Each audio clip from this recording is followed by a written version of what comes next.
Segundo um levantamento do Ministério da Previdência Social, no ano de 2024, ocorreram quase 500.000 de afastamentos por doenças psicológicas.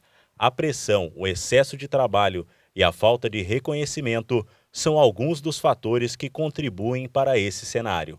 O Ministério do Trabalho publicou uma alteração que busca solucionar o problema. A psicóloga Viviana Madison explica o objetivo. A ideia da NR1 é que o ambiente de trabalho ele seja mais saudável possível, principalmente quando a gente fala na questão emocional. Então, as empresas elas precisam adotar algumas regras e formas de lidar que sejam mais respeitosas, como comunicação não violenta, e que o ambiente de trabalho seja um ambiente saudável e não sendo a causa de muitos problemas de saúde que, como a gente vê por aí. A partir de maio de 2025, uma mudança na norma regulamentadora número 1, que cuida das diretrizes sobre saúde e segurança do trabalho, entra em vigor no país. Essa mudança visa garantir que as empresas monitorem os riscos psicológicos no ambiente de trabalho.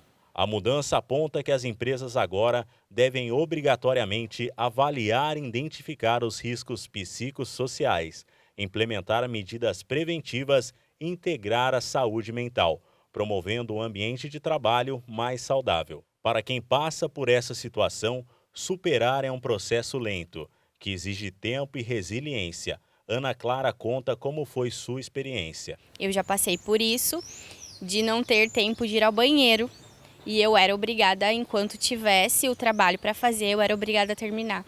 E não tive o amparo nem quando eu passei mal, achando que eu ia infartar, e eu estava em crise de ansiedade. A empresa, na verdade, continuou o trabalho deles normal.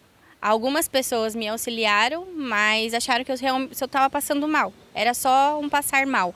Não levaram em consideração que podia ser uma crise de ansiedade forte. Um fator que mantém o empregado onde sofre o assédio é a necessidade financeira. Eu era responsável por ajudar a sustentar a casa da minha mãe e as minhas 2 filhas.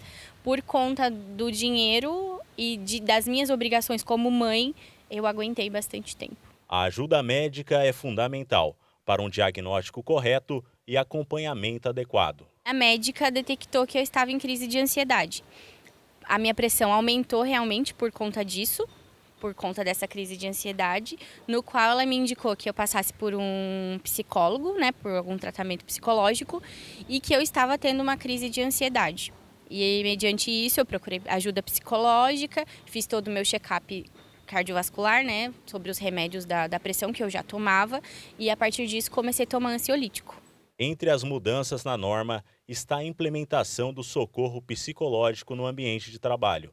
A especialista explica o quanto isso é importante. Esse procedimento pode, com certeza, contribuir positivamente, que muitas vezes a pessoa ela chega ali assim, a última gota do copo d'água para ele transbordar.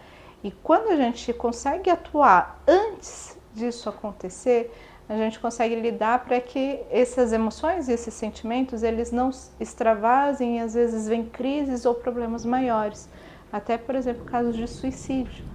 Então, é algo que eu acredito sim que possa contribuir, mas principalmente com o olhar de um profissional que possa acompanhar muito próximo a isso.